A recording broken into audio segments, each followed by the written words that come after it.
Hello बच्चों, let's read this question. So this question says the displacement time graph of two moving particles makes an angle of 30 degree and 45 degree with the x-axis as shown in the figure.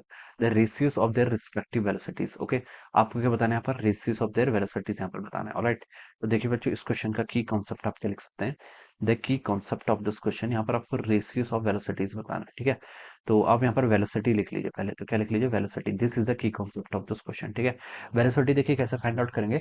आपको displacement time curve क्या रखा है question में given कर रखा है, और हमें पता है कि डिस्प्लेसमेंट टाइम कर्व का जो रेशियो होता है वो क्या देता है आपको, वेलोसिटी देता है. ठीक है, क्या देता है आपको, वेलोसिटी फाइंड आउट होती है इससे. ठीक है, तो हम देखिए यहाँ से क्या लिख सकते हैं, आपका slope of VT curve, sorry slope of displacement time है तो उसका हम एस टी कर्व लिख सकते हैं. क्या लिख सकते हैं, स्लोप ऑफ एस टी या फिर डिस्प्लेसमेंट टाइम कर्व. ठीक है, ये आपको क्या देता है, it gives us the velocity. ये क्या देता है आपको यहाँ पर से, वेलोसिटी देता है. तो हमें क्या बताना है, स्लोप फाइंड आउट करना है. तो देखिए बच्चों आपको यहाँ पर क्या कर रखा है, डिस्प्लेसमेंट टाइम कर्व के करस्पॉन्डिंग देखिए दो पार्टिकल मूव कर रहे हैं, उनका देखिए यहाँ पर आपको कर्व स्लोप पहले से गिवन कर रखा है. ठीक है, 30 डिग्री और 45 डिग्री. ऑलराइट, और आपसे पूछ रखा है ratio of the respective velocity. तो वेलोसिटी को देखिए कैसे लिखा जाता है, वेलोसिटी होगी आपकी यहाँ से dx बाई dt. ठीक है, ds बाई dt लिख लीजिए या फिर ds बाई dt लिख लीजिए. ठीक है, ये आपकी वेलोसिटी होगी. या फिर हम इसको क्या लिख सकते हैं, this is the tan theta. ये क्या होगा, इस ग्राफ का आपका स्लोप होगा. डिस्प्लेसमेंट टाइप कर्व का आपका स्लोप क्या कहलाएगा, इसकी वेलोसिटी देगा.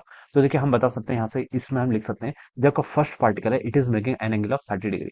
तो फर्स्ट पार्टिकल के करस्पॉन्डिंग जो आपका स्लोप होगा वो कितना होगा आपका, टेन थीटा वन. और थीटा वन की वैल्यू कितनी है, 30. तो यहाँ से आप लिख लीजिए टेन थर्टी की वैल्यू कितनी होती है आपकी, 1/√3. सिमिलरली फॉर सेकंड पार्टिकल के लिए वेलोसिटी कितनी होगी, आप यहाँ से इसका स्लोप ले लीजिए 10.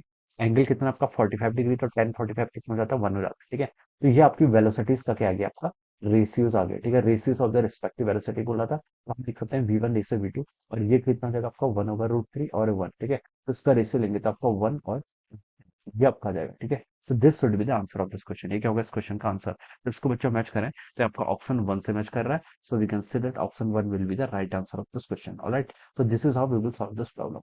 So I hope you all understood this concept. All the best and thank you so much.